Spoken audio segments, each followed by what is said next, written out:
Hey, guess what? There's a red thing that says we're live. It actually says Oh. we're alive. Yeah. It's alive. It's alive. It says we're alive. We're alive. And boy, do we have a lively group here, folks.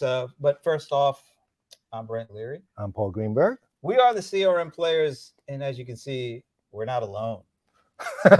So we're now ET references. We're going. Alive was a movie itself, wasn't it? Was a movie called I don't Alive? know. No, what about, Yes. So that's two movie Alive. references in the What about space of Frankenstein? It's 15 alive. seconds. Okay. And speaking of Frankenstein, Charlie Isaacs. Hey, come on, I'm not that good looking. All right. So this is going to be fun, folks. I think, just based off what we just said. We're here. We're actually at one of the towers at Salesforce, Dreamforce. We're kind of on top of where Salesforce Plus Studios is. Just went through a little bit of a tour. It's like a reunion of sorts because we were here last year, got a chance to see it. Things have changed a little bit, but not a lot. Well, you know? some upgrades. A lot of upgrades, Definite. Let's call it definite increased sophistication and managing a small space in incredibly good ways. Wow, I couldn't have said that better myself. Well, you probably could have, but No, I'm not gonna. there's no try. reason to bother. No, what I'm gonna do is Unless once you want again, introduce who's with us right now Oh. because he's not really Frankenstein. It's Charlie Isaacs. Hi, y'all. How you doing? Oh, is that the same Charlie Isaacs who's the CTO of Salesforce Customer Connection? Hey, why that's don't you me. ask him? Yeah. Are you that guy? That's me. I'm the guy. Wow. Oh wow. Oh, wrong hand. Now we're doing Okay, there we go. patty cake. Oh, there we go. All right. Well, while you guys do the patty cake, let me introduce Vala Afshar, who is another one of our friends, even though he is a notorious Boston sports fan. But you know, we like him anyway, right? Well, you know what? He's a best way to put it. Aside from being a sparkling personality, he is a chief evangelist. He is truly a chief evangelist. Now, what that means? You made it sound like you didn't believe he was a chief evangelist. Well, I believe he's a chief. I have a card I can show you. Right. He's a card carrying chief What, evangelist. do you have a card that actually says that's your title? No. No. Do you have a title? It says chief You are the digital chief evangelist of this doesn't it? company, Come on. but I am the chief evangelist, and it's a privilege to be here with you. see what I mean? So I know, soft-spoken, yeah, and he's so understated, kind. nice. Until you start talking sports and it Yeah. completely goes awry. But no, we're here because it's Dreamforce and we're back. We're glad to be back, and we're really glad to be here with these guys because, well, we genuinely like them. Yeah, listen, I literally couldn't think of a better way to spend Dreamforce than this right here, right now. It's Period. mutual, right? Period. Oh, it's No, 100%. you'd already feel the love. Yeah. This is great. Let me Well, ask- big hug. We hugged earlier. We'll Yeah. do it later. We'll do that at the end. I'm just counting until a hugging outbreak happens right on camera. But before we get to that, how many Dreamforces have each of you been to at this point? How many has it been? Okay. Well, the first Dreamforce was 2003, Westin Hotel, 1,300 people, 50 sessions, and it was only one day.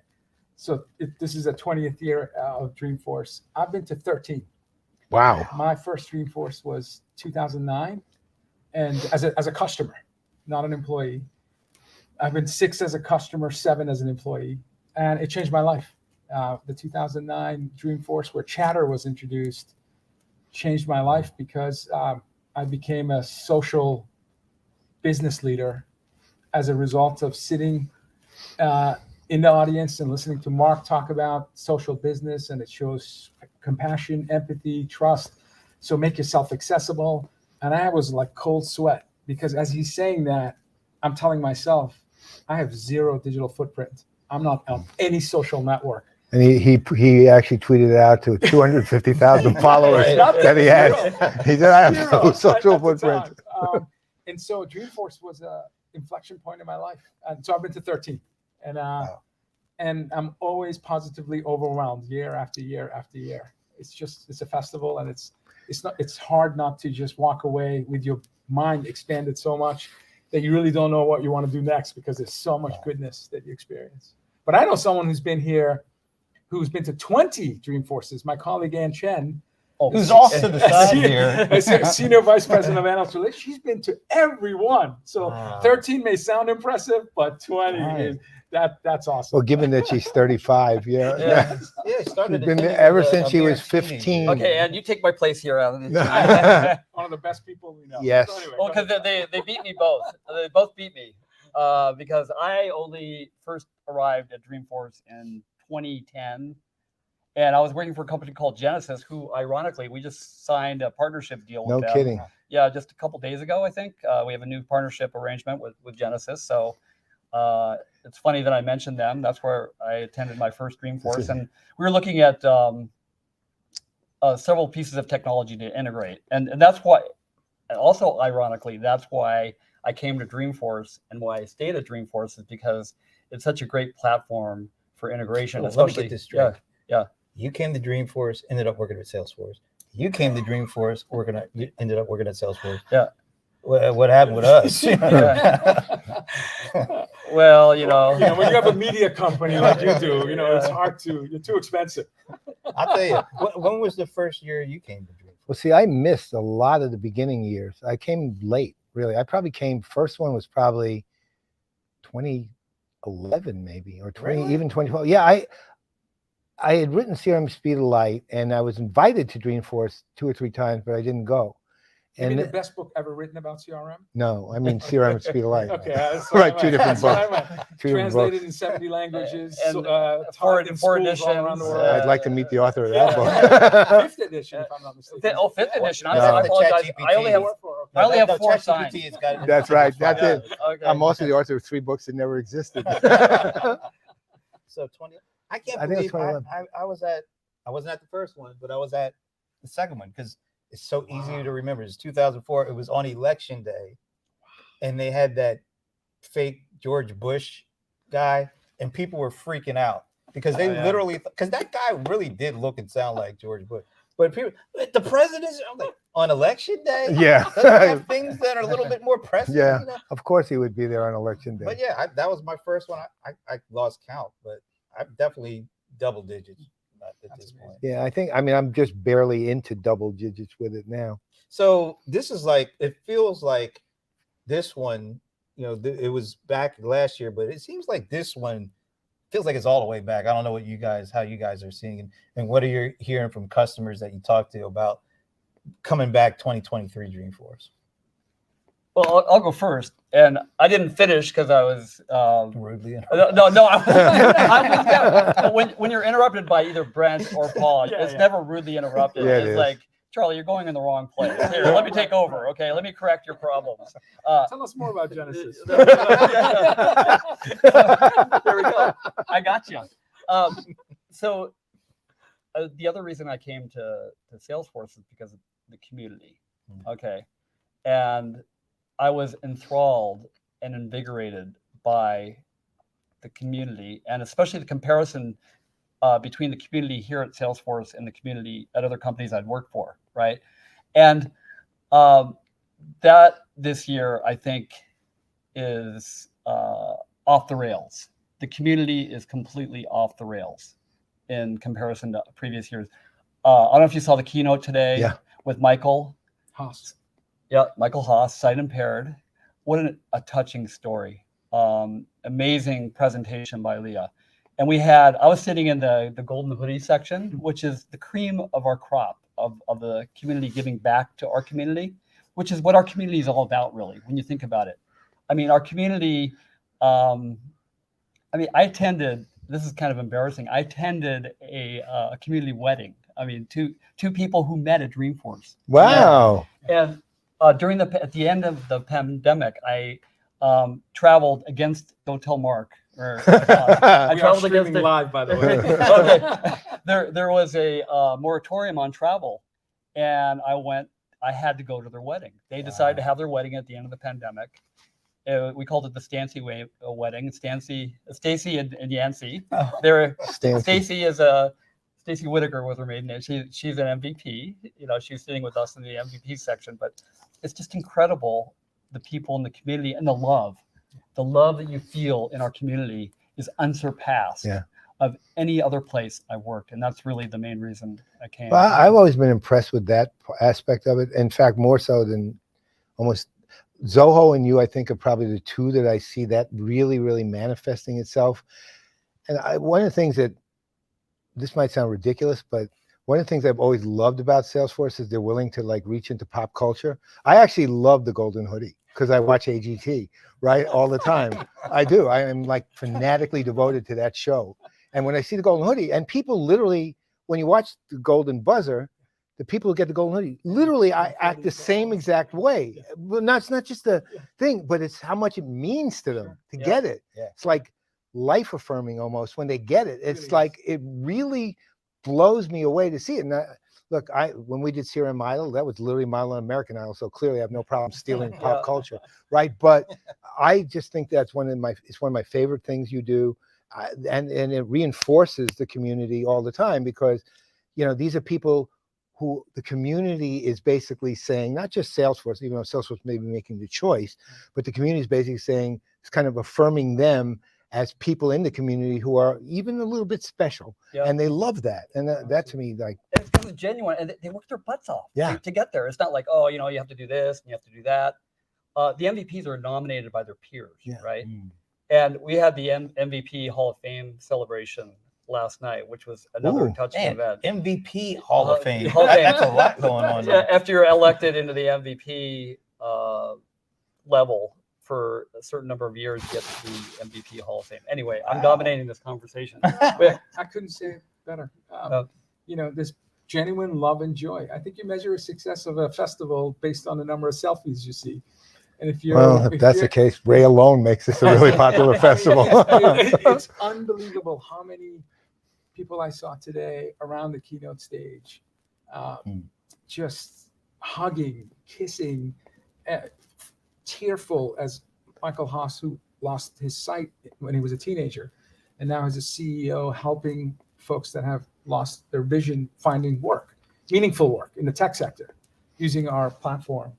There wasn't a dry eye. I mean, people were really genuinely moved. I think today your culture is your brand. Yeah. So if you have people who genuinely respect, trust, and love each other, and they make an effort to come here in the tens of thousands, or watch in the millions remotely, that's just a real commitment. And for employees, there's no better sense of pride, to be honest with you. There's a soulfulness about this company, and you just feel it. It's not posters, it's not cool signatures or, you know, cool statements. It's what we think, what we say, and what we do, and all of that is, you know, in harmony. How important is that to this whole discussion of trying to bring AI into the masses in a way that they can feel comfortable and feel, you know, because this is all new. A lot of people are really trying to figure it out. There's some fear because the potential is great, but it's also kind of scary if it's used in a certain way. But how is what you just described, how important is that into bringing all this new generative AI, all these technologies out to these companies? It's super, super important because, in my opinion, genuine disruptors challenge dominant logic. You know, this company was founded in March 8th, 1999. For several years, dominant logic was, you're not going to take your most important sensitive data, your customer data, and put it in this thing called cloud. And it took about 10 years for people to trust the scale, the security, the flexibility, adaptability.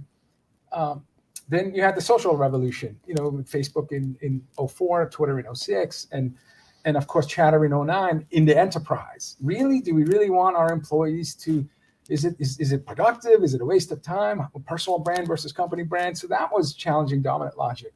Mobile revolution, like, you know, when the phone you had at home was better than the one the work was issuing you, you know, so that just was not, it was something that the business had to address. So this company over the 25-year history, near 25-year history, has always been on the forefront of challenging dominant logic.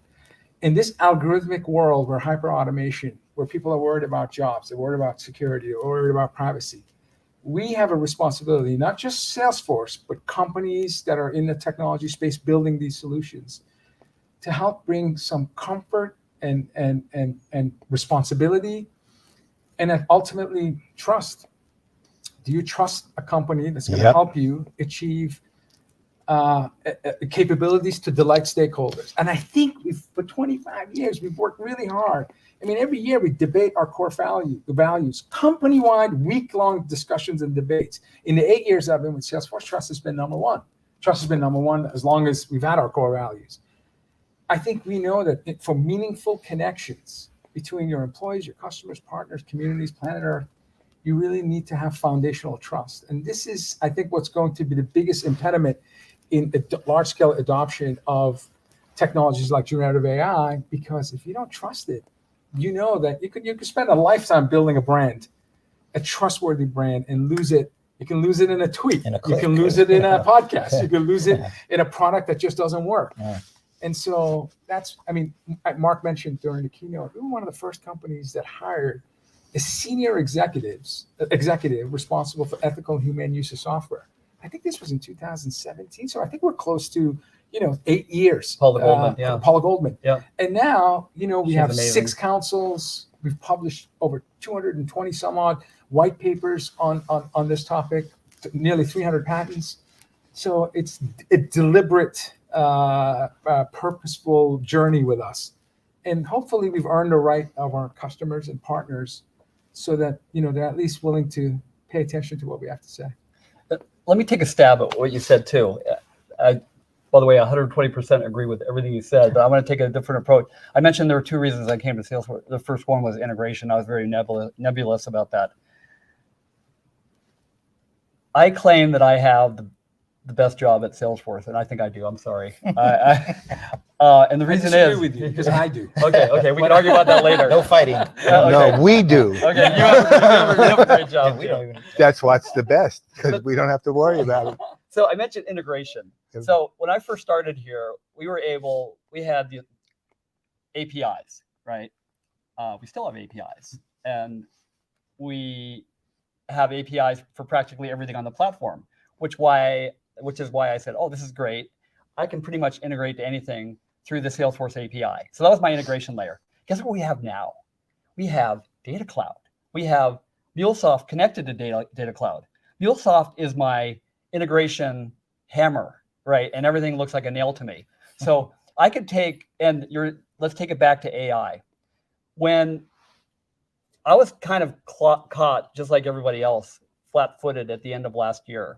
I'm thinking, okay, this ChatGPT comes out. I start playing with it. Oh, that's pretty cool. I need to incorporate that because I do vision demos for our customers, as you know.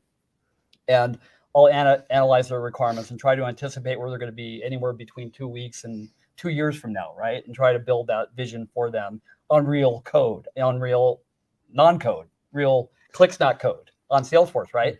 And I show them the vision. I say, okay, well, you want to go live with this? Go ahead. And I've actually had customers do that. Like one of our hot tub customers went live on after hardening what we built together in a prototype, and they went live with it. Anyway, back on the subject.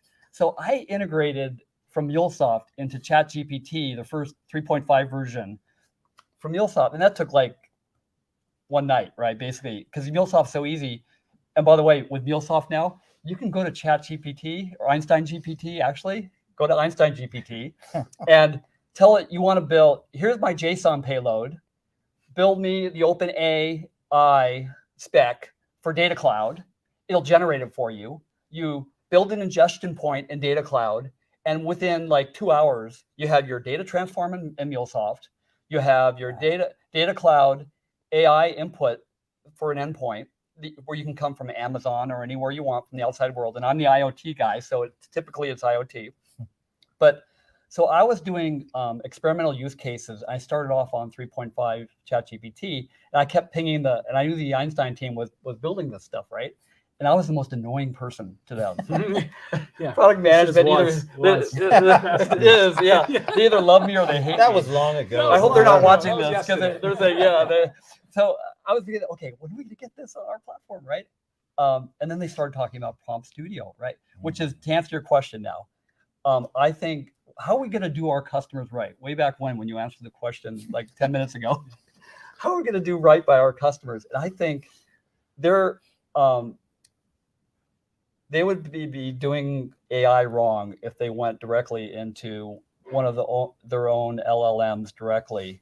If they build it internally, if they build it on their own version of AWS, that's great. But if they don't have everything else that we built on top, like Prompt Studio, where they could generate their prompts, and like the grounding. I mean, it's important to ground everything against. And Mark, it was pretty funny what he said today. It's not hallucination; it's lying. Yeah. I don't think the marketing That was a guys great probably one. like that Yeah. very much. Yeah. But that's true, right? I Yeah. mean, these things hallucinate. So you need a human in the loop. And this amazing freaking team at Salesforce, they built this, and you saw the UI. It's kind of not fully baked yet, but it works. I mean, they were able to get me on early platform, and I was able to experiment with our own. We called it Einstein GPT at the time, but all the concepts there, I think those are very important for enterprises to adopt. Right, the build a prompt, strip all the private customer data. You don't want, and then make sure there's zero retention policy to any LLM you go to, including your own LLM, because you don't want that. Because these companies are building their own LLMs right now, right? Yep. And they need to be tightly integrated with the enterprise data to be extremely valuable. Why? Because of grounding, among other reasons. So It's super early. Most people watching, I mean, let's just admit, if this was September 2022, a couple of months We before the wouldn't be talking OpenAI about this. toxicity, hallucination, Yeah. zero grounding, masking. That would probably most likely be at a mental health conference. Yeah. right. So it's, but I think, and also when we see today's keynote, right prior to the AI revolution, there's reference to a data revolution. We know because we know how the plumbing works at this company. But most people don't know that Right. a couple of thousand engineers for a couple of years worked on Data Cloud. Right. And it was a Herculean effort. And to be connecting to hyperscalers and be able to combine the principles of data lakes and warehouses, and we hear like lake house, and people are like, what is that terminology? But all of this unstructured, structured data harmonized. It's amazing, incredible behind the scene work that enable us to ultimately, again, and I'm speaking as a former customer of Salesforce. What helped my company triple in size using Salesforce, that means triple in revenue, triple in headcount, was ability to deliver value at the speed of need. How fast can we deliver value? Whether it's marketing, sales, customer service, commerce, doesn't matter what department. All that meant is deliberately removing friction along the way. Right. And also having a mindset that appreciates orchestration, but really wants choreography. I'm in Boston. So Boston, if I go to a ballet. Do you keep having to remind me of that? This is important. Okay. This is important because how do you deliver value in real time? You can't wait for a service manager, sales manager, marketing manager, someone of authority to tell you this is the next step for you. The power of generative AI is essentially prescriptive use of analytics, where you can prescribe in near real time, whichever line of department, at this moment, this is what you need to do to delight your employee, your customer. Every year we do a survey called State of the Connected Customer. Tens of thousands respond in the consumer and B2B space. And this year, 82% of the respondents, about 14,000 respondents, said they want a person in the middle of this generative, algorithmic-driven creation of new content. And about 40% just do not believe that this can be completely automated, this being whatever service you're looking to deliver to your customer. So there has to be human involvement. I think it'll continue to have human involvement in the near term, but the systems are getting really smart. And you saw the demos today. To be able to continuously improve the prompting logic so that you can have hyper-personalization at scale. This is stuff we talked about for years, and now it's real. We've been talking about ability to deliver real-time value for years. I just don't think we had the storage, the computing, and all of the incredible innovation of the last 5 years. And now it's I think we were doing it before. It was just too expensive for the customers to be able to, like we came out with this thing called IoT Cloud, right? And we found out that it was too expensive for our customers to pay for the massive event processing. But now our brilliant engineering team has figured out how to really lower the cost to serve. And by the way, I want to correct something I said. I was calling it Einstein GPT. I think it's called Einstein 1 now, or Einstein 1 platform. Okay, so I'm really going to be in trouble when I get done. If anybody's listening to this. Well, you know who is? You can send out a shout out to our mutual friend, Jesus Hoyos, who is Jesus, Great. checking this out. bienvenidos. Yeah. This is Alan Bertson. You marketing guys. Yeah. Really, Alan? All right. I love that. I was So, a former CMO. Okay, here's a That was a long time ago. completely different question. Okay, you've been at Salesforce for many years, each of you, and you're gonna have a million possible answers for this one question. Each of you tell me one of the coolest things that ever happened to you at Salesforce. It doesn't have to be dramatic. It could be little. It doesn't matter. Just something that when it happened, you felt, wow, that was just amazing. It doesn't have to be even something the company did for you or anything like it. Just be an event. Like, for example, the wedding would be one type of thing like that. Yeah. But tell me a story, each. A few years ago, I received a private DM on Twitter, and someone had referenced something I had done at a Salesforce event, and I had mentioned hackathon. And the person said, we're looking to have the first ever student hackathon at the Vatican. Would you be a host and a judge? Because 120 students, men and women from about 60 colleges and universities, are going to spend a week at St. Peter's Basilica.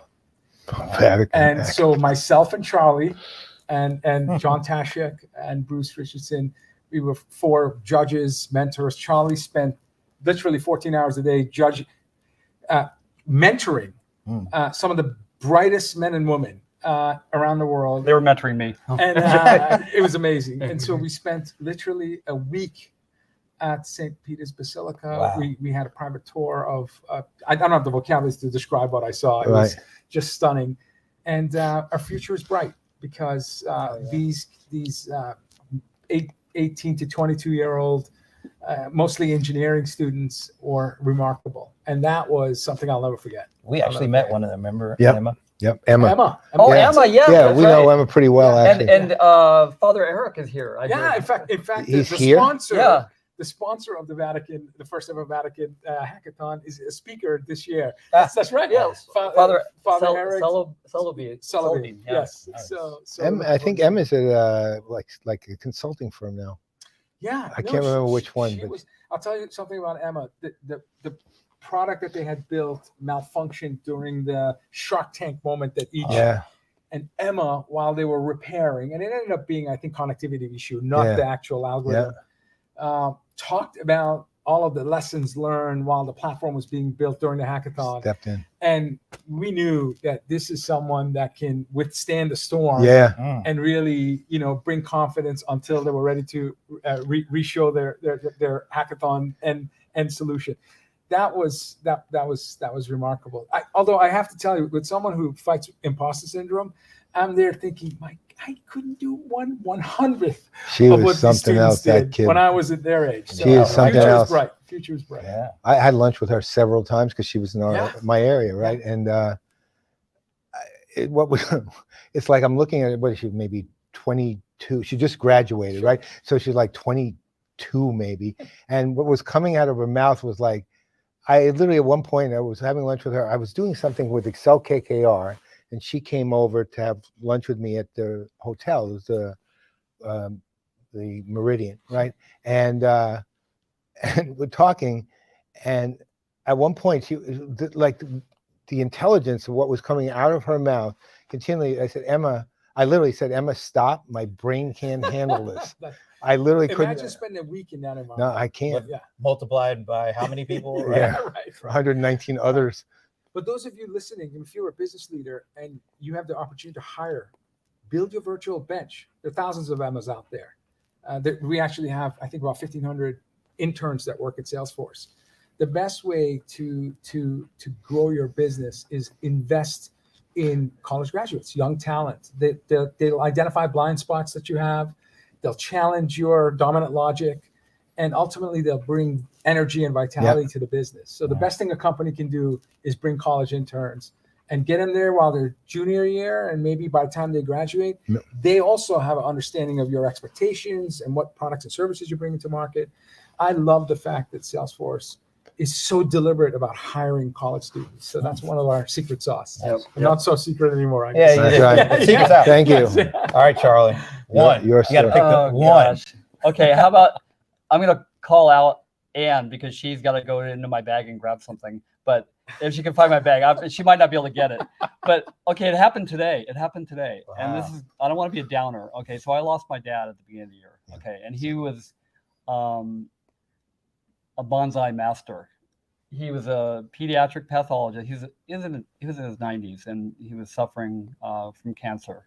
We lost him earlier in the year, and we didn't know what to do with his bonsai. He had a collection of 40, 50 bonsai Wow. that were beautifully crafted over a 50-year period, right? Wow. And we didn't want them to die, right? So we found Huntington Gardens in Pasadena, I've been California. there. Actually been there. It's beautiful. beautiful. Oh my They have a God. beautiful garden there, Yeah. right? And Stunning. so they were willing to take it. And when he passed, we set up a fund. All donations should go to the Huntington Garden, Dr. Hart Isaacs Fund for Bonsai. So these knuckleheads in our community, talking about our community again, and you're gonna make me cry again. I cried today when this happened, but they printed up a shirt. Have you ever heard of Shirtforce? Shirtforce is like the Salesforce shirt vendor that prints up these outrageous shirts. And they built this shirt that had Charlie's Trail Sailors, because I live in the Chesapeake, right? And I don't know if you saw any of the pictures. They must have printed like 50 of these shirts, and people bought them, and they donated the money to all the proceeds fund. Went to my dad's fund. Wow. So, I mean, Yeah. That's hard. Don't even try topping that one, Charlie. That's a okay, beautiful and that story. happened today. I mean, Today. this is our community. Yeah. I mean, and we all rallied behind. We lost Megan, one of the members of the community. Everybody, we're losing Gemma. Gemma, if you're listening, we love you. We just all come together. And that's the best part of a company is being able to build that kind of community around it. That is really great. I think. No, I just brought the whole thing down. I'm sorry. This is great. No, that they did this was awesome, and I love them for it. We know that both of you have other things and commitments, so we're just glad that you were able to take some time to share stuff like that. That's the important stuff. And so, thank you for doing that. Thank you both for joining us. But you realize that seriously, you guys being here is what makes us happiest. Period. And you make us so happy too. It's mutual. Thanks for inviting us. Thanks for including us. Before we all start crying here, folks. Oh God, I just brought the whole thing down. Well, you asked. It was your fault. Okay, let's end on a great note. I don't know. No, this can't end on a better note than that. Okay. Yeah. Thank you both. Once again, on behalf of Charlie Isaacs and Vala Afshar, I'm Brent Leary. I'm Paul Greenberg. We are the CRM Players, and we're gonna wave to Ann. Well, I'll tell you what, Ann, come in and take a wave before. No, but not yet. We're gonna do something live first. Ann, come in and wave to people. Come on in. Dreamforces, everyone. Ann 20. We love you, Ann. This is person literally at one of Salesforce. the best human beings that we ever have known. On the best AR team. And by the way, we're going to reference your smile right now. If Ann stops smiling, apocalypse look at the occurs. dog. Oh, And this is, Corgis for and the now win. you have seen Minnie's mom. This is exactly. This is Minnie's mom. That's right. Oh, look at that. Also, thanks again, guys. Thanks everybody out there. Of course, thanks to Ann. And we're still going to be around Dreamforce. Yeah. We still got a couple more days. If you can find us, Absolutely. good luck. Good luck. Yeah. Good luck, because you're Give going to Charlie find a us hug. among 50,000 Yeah. people. Absolutely. All right. We'll see you later. Thanks. Bye.